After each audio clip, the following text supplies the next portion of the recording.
Welcome back to Passing Time with Craig. As always, I'm your host, Craig, and we're continuing coverage of the Calgary Underground Film Festival. CUF is happening April 16th to the 26th at Globe Cinema. I've been getting to watch some of the films and chat with the directors to get you pumped for this year's festival. So many great ones, and today I am very excited. I got to watch Floating Carousel, and I chatted with the writers, directors, and stars, Lucy Powers and Delilah Napier. Fantastic film, so much fun. Dating is the absolute worst, and this film shows it.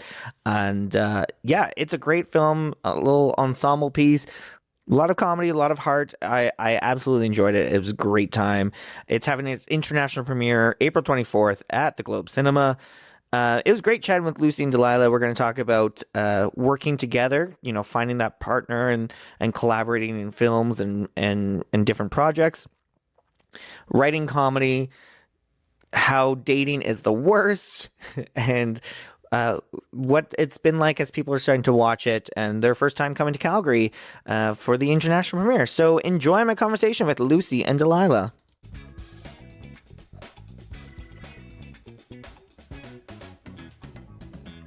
Okay, first of all, I got to watch this movie. It is so good. Congratulations to you both. I loved it. Instantly laughing, smiling, so good. Oh my God, thank you so much. So we have lots to talk about, but I don't want to keep you all day. So we're going to jump right in.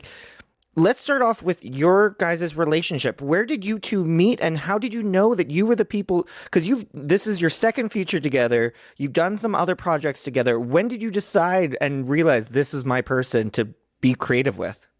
Oh, that's so sweet. We met the first day of freshman year in college, and we were both theater majors, and we did so many plays and mostly as actors back in school. And then for our senior thesis, everyone had to do a thesis, and Delilah and I decided that instead of putting on a play and choosing a role, we were going to make a movie about putting on a play. Yeah.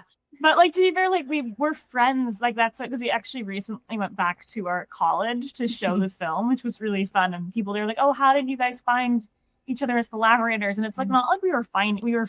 Yeah. Do you know what I mean? We already we lived together. We liked to spend time together. We had similar senses of humor, taste in food. And then it got, we just wanted to spend more time together.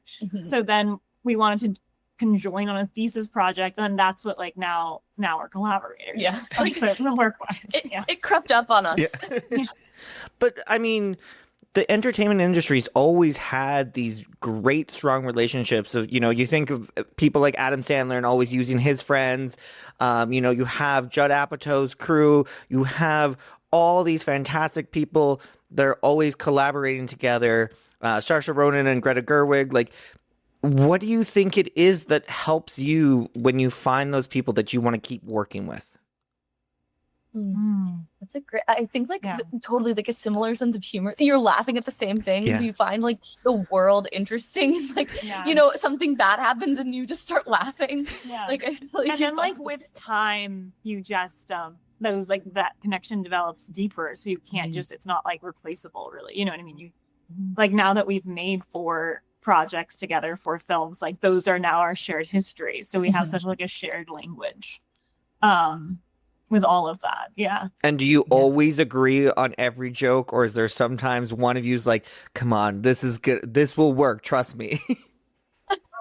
Okay, I think that we definitely workshop our we'll say them out loud, and we kind of get close, and we're that's okay for now, but then if we find a better could one. be better thing, or sometimes if one of us is unhappy, usually the other one kind of agrees, and we'll try to figure out something, or we realize we do like it when we hear it in a certain way. I feel with editing sometimes too, that's actually more because we edit our work too, deciding on certain reactions. We usually agree on the take, I would say, but. Yeah, and I also think sometimes we don't know the solution yet, but we're something's wrong here.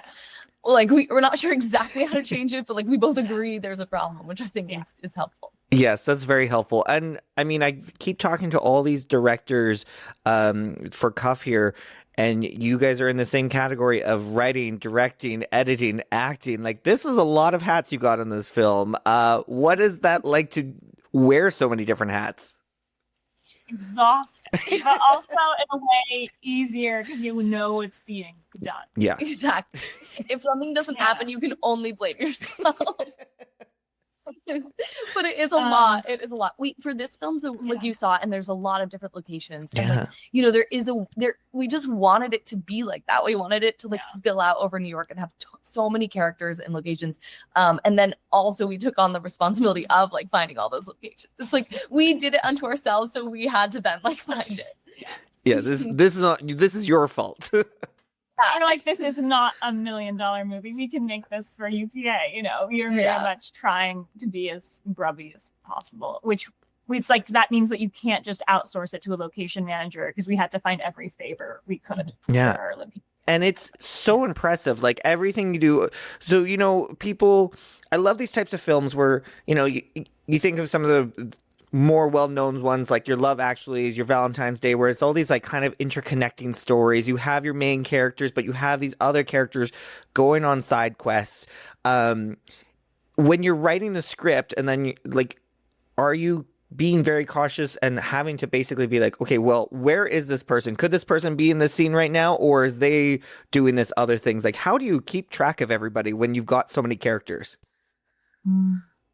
That's a great question. I think a lot starts in the script, to be fair. Like, Delilah and I write together, and like as we were going through, we would have like a new character come up, and then sometimes we think, oh, could that be a character we met earlier? So like kind of have everyone come full circle.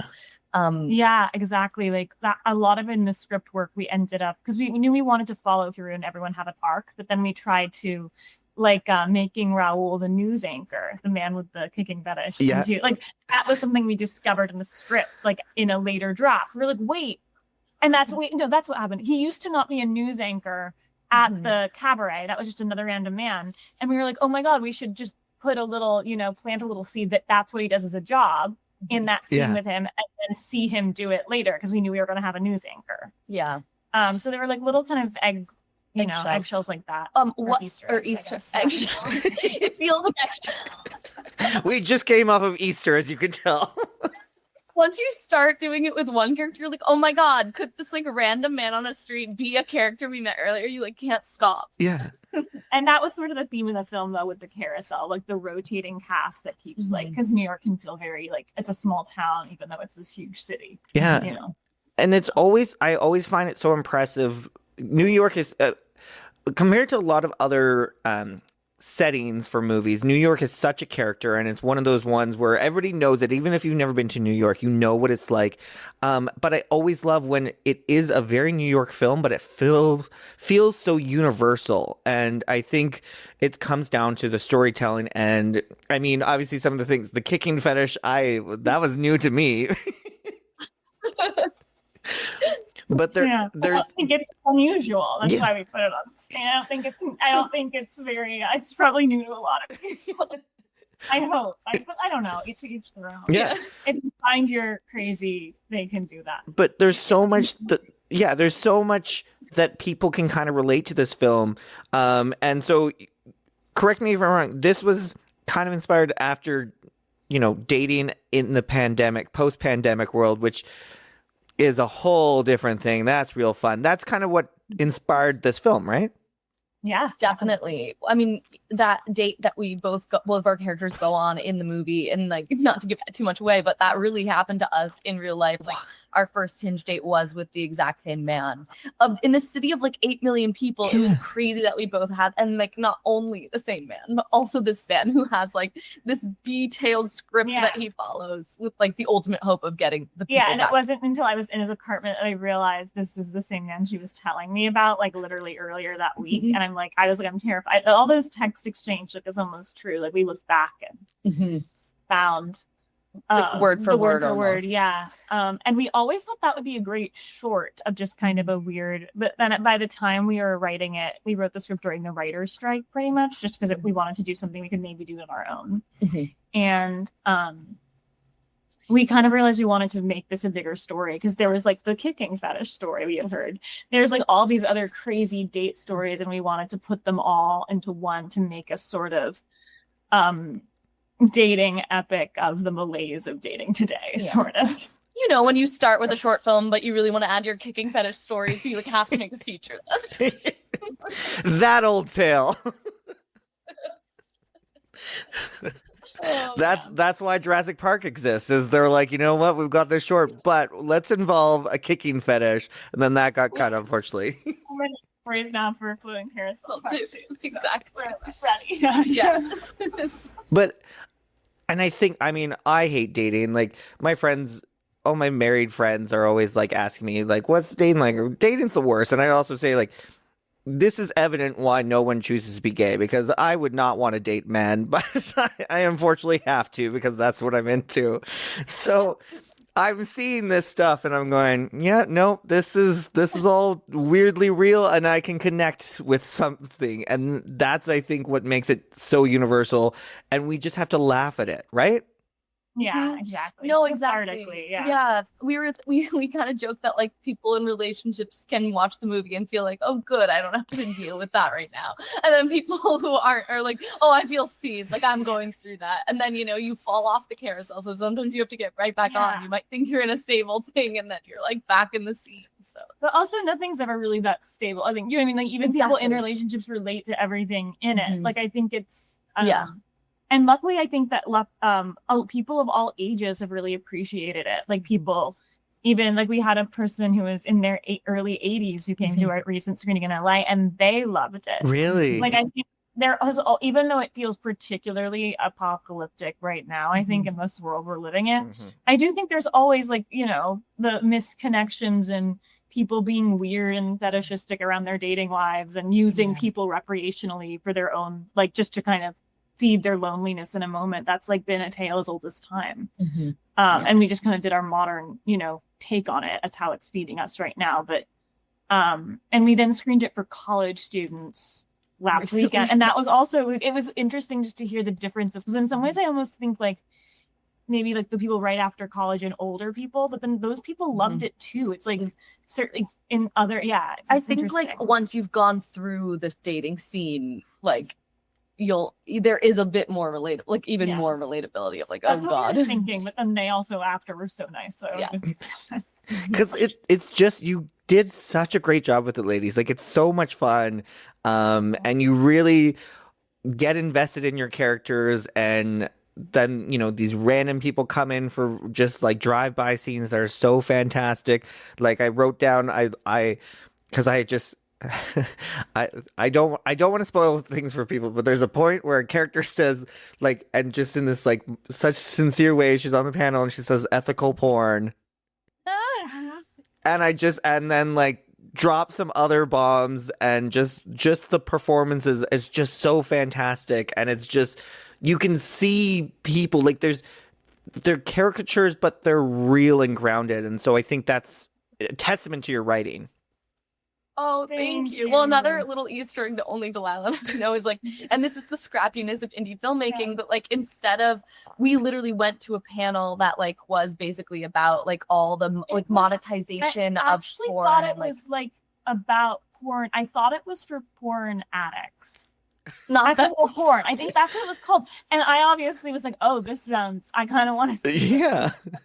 And then it ultimately was like everyone kind of like pitching their own like startup about like sex and kind of like how they were gonna make money on like using this. But anyway, that little like card that says live, laugh, fuck.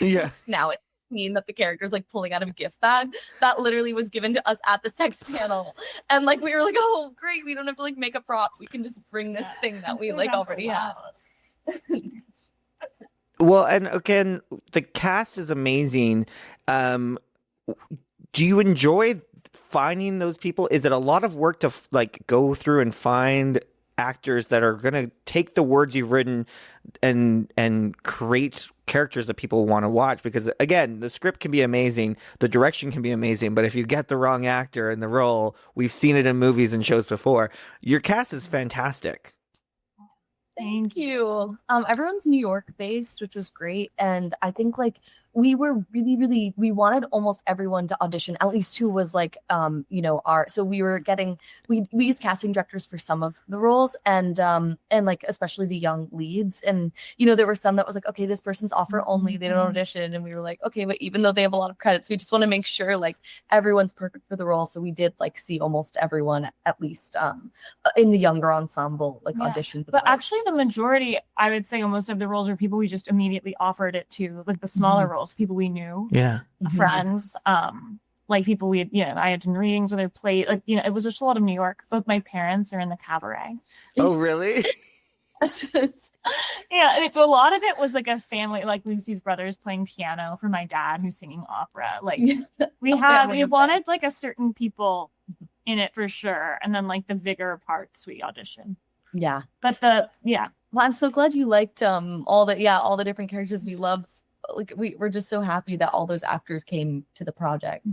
Yeah, they were all fantastic, and you have all these different settings and locations and characters popping in and out, but they all still seem so real and kind of connected. Like, that's just it. There's nobody that is too out of place in this film and in the world you've created.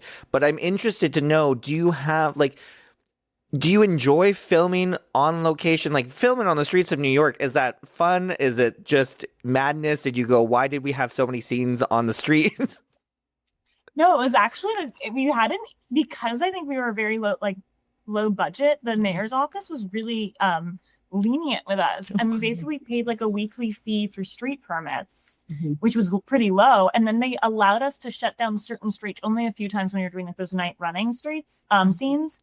But we were able to do that twice. Like, we completely shut down the streets for no extra cost. In fact, like the street scenes were sometimes easier, but like if there was a walk-up building with like 4 flights of stairs, which, to get an authentic like walk-up apartment, you needed to do, then that was like the trouble when you're like, oh my God, I wish there was an elevator. A few times we had a holding location that was not ideal. But other than that, like we really wanted to just shoot it in New York too, instead of like cheating another city for it. Maybe that would be more affordable, just because we knew so many locations we could have access to here. Yeah. Like, the person who owned Kind Regards, who was going to let us shoot there, we knew. And also we just wanted to almost use the real locations as much as we could. Like the apartment we did rent it for shooting for the Shanae's apartment. I think his apartment, the actual character's apartment, was literally right there. It was like the same neighborhood. So there was a fun sort of meta reality to like being in New York in the summer while shooting about New York in the summer. Exactly. And not being able to run your AC because it's too loud for the sound. Yeah.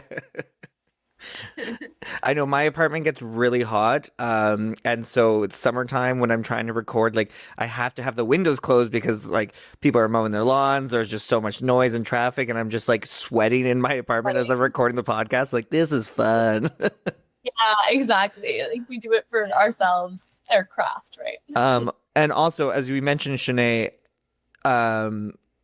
just the worst, and well done on creating that. I mean, not creating that character. We know the backstory, but like his performance is great because you do not perfect. root for him. Yeah. Yeah. No, he just nailed that role. Yeah. He was perfect, we thought. Yeah. Now, I'm also interested, because you guys are playing kind of versions of yourself. You mentioned that this situation happened to you guys.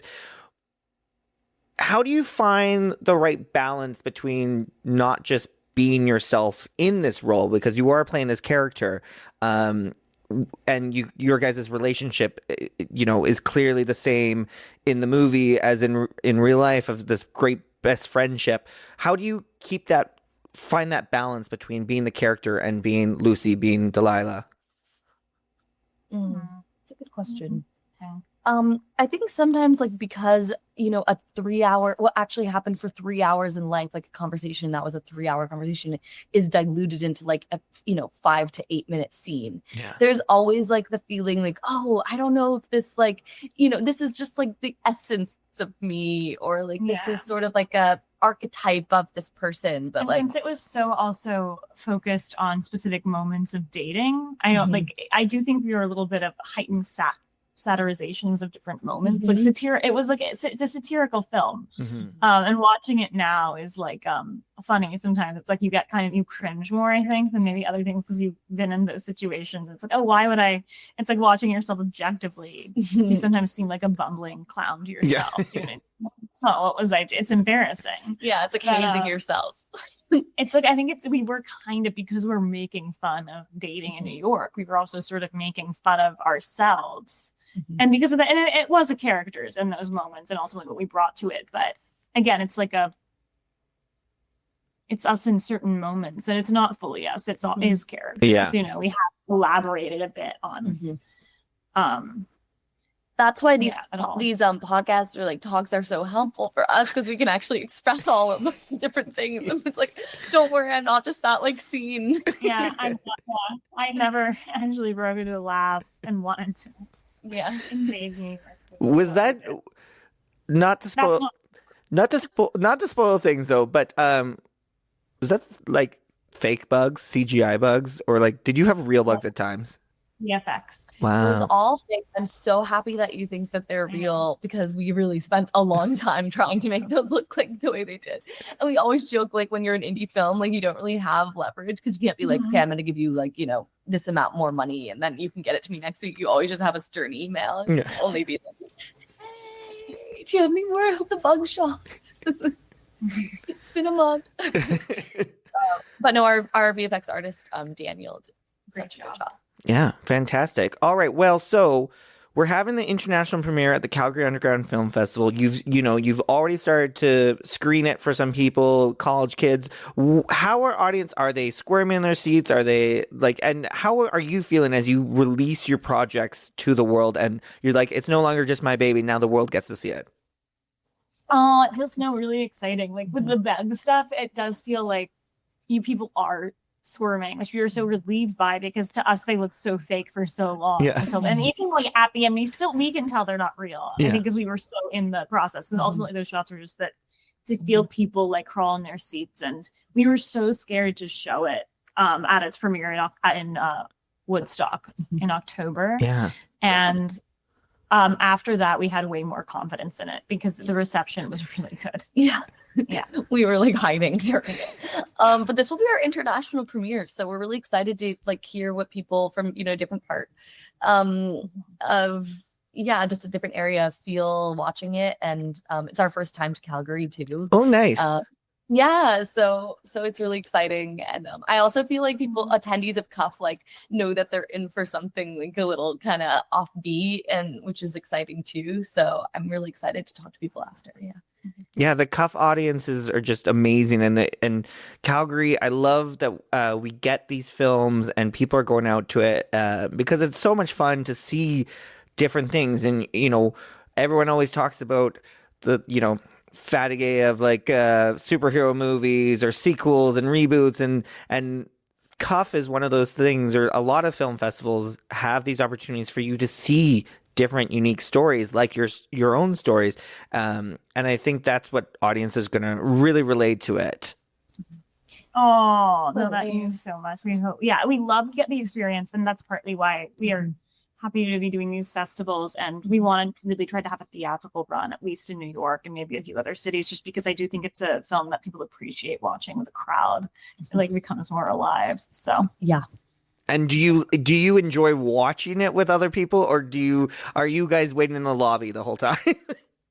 We've been in every screening, and I think we probably almost always will, except when it like does a theatrical run, hopefully. I think because like everyone laughs at a different point, and like most audiences have just different reactions, and I think it's fun for us to watch. And unlike a drama where like people can be really into it, but it's not like you're visibly seeing any reaction, like this film does fortunately get like a lot of audible reactions, so that can be really fun to us. It's like almost like as close as you can get to being in a theater, like a theatrical play or like a movie experience. So, yeah, I always find comedy so interesting because there's just moments where people are laughing so hard, and speaking with other filmmakers, they're like, that was not what I thought would be funny. Totally. Yeah. But no, we're excited to have it out in front of a group again. It's always really exciting for us, and always I'm nervous right before, but then I feel good after. Hopefully. We haven't felt that yet, but I'm sure the audiences are going to love this. But I do want to know, as we start to wrap up here, kind of bring it back full circle, what advice do you have for people who are finding those partners that they think that they could collaborate with and want to do projects with, multiple projects? What do you have any advice for people who are starting off and going, I think we're connecting, should we try something? yeah, I think yes. If both of you are in a place where you want it, I think it's very worth it. I mean, having a collaborator has made everything so much easier. Like both of us say, not easier because this life is never easy, but we truly can't imagine navigating all this stuff alone. And having that creative person that you can like take notes with, and just a sounding board for other creative ideas, and just someone to like hold you accountable to like finishing a project is like, it's needed. Definitely, yeah. Very meaningful. If you just think about how much better it feels to like step onto a stage or a metaphorical stage with like someone else, it feels like so much better than being alone or lonely in this already isolating field. Yes. So, yeah. Well, and that's just it. Again, like, dating is such a universal topic. We've all been through it. And I just thought this film was fantastic. And I really appreciate, especially with everything going on in the world right now, it's really crappy. Let's face it, it's a dumpster fire. But it's so important to laugh. And you guys specifically taking some things that have happened to you, friends, all this stuff, taking some things that in the moment is like, oh my God, this is shitty, I hate this, but then finding the humor in it. Was that really easy for you? Does that always come naturally to you both? I think we always say like something will happen and it's like, oh my God, I have to tell Lucy, or oh my God, Lucy will love that. Like a story detail. Do you know what I mean? Like it's, I think we kind of are at a point where like we're excited. Like the next day we see each other most days, every day of the week. But like if something happened the night before, if we got a funny text, like we're always eager to tell the other person just to kind of dissect it and then maybe write about it. Yeah. It's amazing how like a bad experience can feel good when you can like put it in a script. Later, And I think like if you're dying to tell someone about a story, that means it's like a good story. Oh, yes, I agree. I have friends like that too. I'm instantly like, there have been moments where I've been on like a really bad date with a guy and I'm like, I want to start texting my friends right now while I'm at the table with this guy. You're like in the bathroom writing down quotes in your notes app. Yeah. Yeah, exactly. All right. Well, as we start to wrap up here, again, this I can say how great it is. It's so much fun. What are your final words to people listening to this? They're wanting to get tickets to see this film. What are your final words to them? Come and have fun and just like go on the ride of the carousel. Yes, we're so excited for more people to see it and get the word out and hear everyone's thoughts. So please come. Yes, I'm so glad you enjoyed it. It was so good. I'm so excited for Calgary audiences to see this. Like I said, New York is always such a character, but if you do the job right, where the characters are universal, everyone's going to connect with it. And I think, again, as you mentioned, even if you're in a very committed relationship, you're going to be like, oh, thank God. Oh, exactly. Yeah, exactly. Okay, well, I won't keep you much longer. I really, truly appreciate you both taking this time. I know you're very busy editing all that fun stuff, and I'm so excited for you guys to come to Calgary and have the international premiere here. Yes, we can't wait, and hopefully we'll see you there. Yeah. Yeah, likewise. It's going to be so much fun. Oh, of course, anytime. Thank you. Well done on this fantastic film. Oh, Thank you. Oh.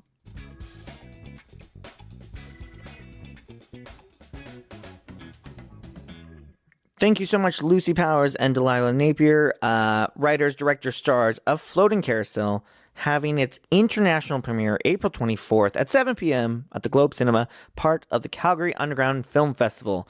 Cuff is running April 16th to the 26th. Make sure you get tickets as things are selling out fast, and it's a lot of fun. So many great films that you do not want to miss out. And this is a great one. It's a comedy, like we mentioned. If we didn't sell you on it, just go see it. You're going to love it. There's a lot of fun moments you can relate to or hopefully not relate to. And as we mentioned, if you were in a committed relationship, you're going to be so thankful that you are in a committed relationship, because dating is the absolute worst. Full schedule and tickets available on Calgary Underground Film Festival's website. Make sure to follow me on social media at PTW Craig, Passing Time with Craig on Facebook and Instagram for all the fun ways to pass the time. Otherwise, we'll chat soon. Bye.